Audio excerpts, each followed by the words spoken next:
The Vols starts right now. And again, as always, it's football time in Tennessee. You're darn right. It's football time in Tennessee.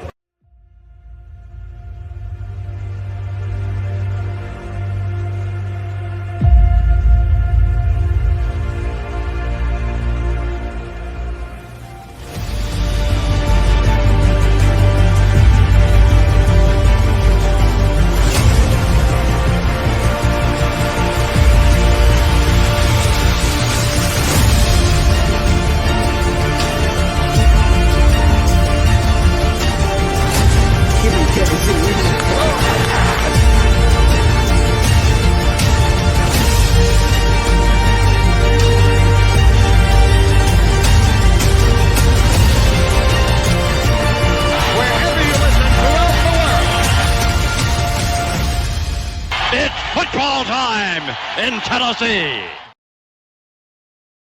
Indeed, it is another home game for Tennessee on Rocky Top against the Mississippi State Bulldogs. My man Dak Prescott's alma mater.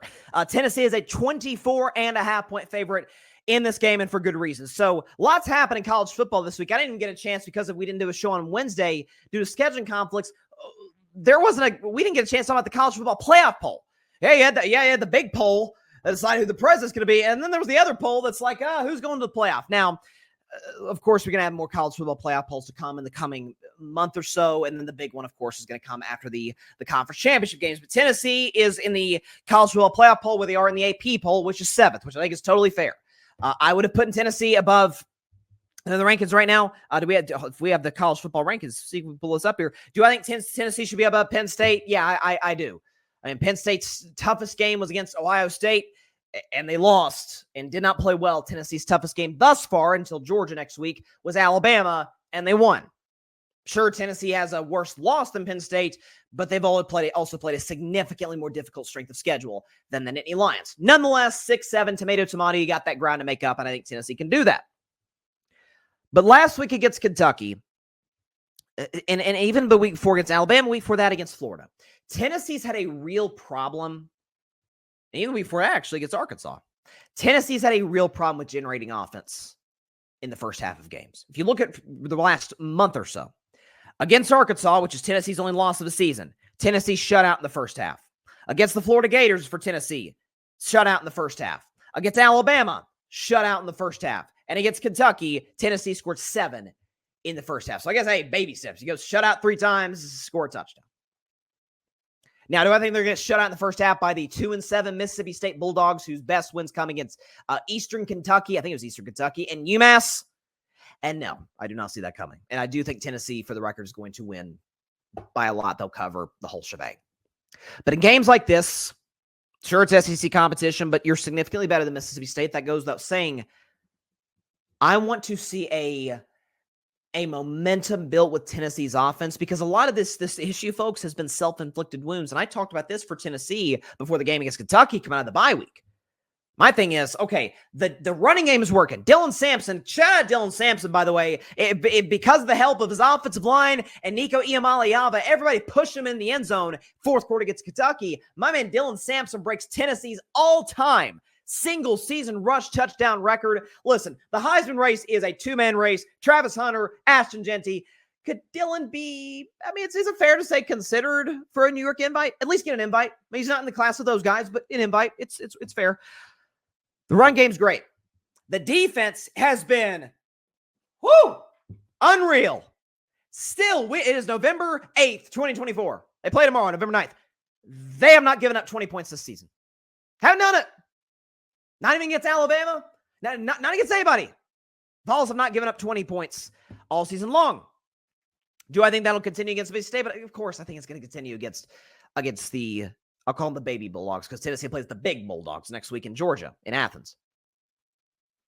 But can you build a level of consistency in the deep pass game, in the sense that the issue the last 3 weeks prior to last week against Kentucky, when at least one of these got corrected, one of these being, Nico's just overthrowing wide open receivers. That was a problem against Arkansas, Florida, and Bama. But also problem was, when he is accurately throwing guys balls, they're dropping them. I saw maybe one play against Kentucky. We're like, Nico, missed that one. Yeah, you got it. It was mostly drops other than that.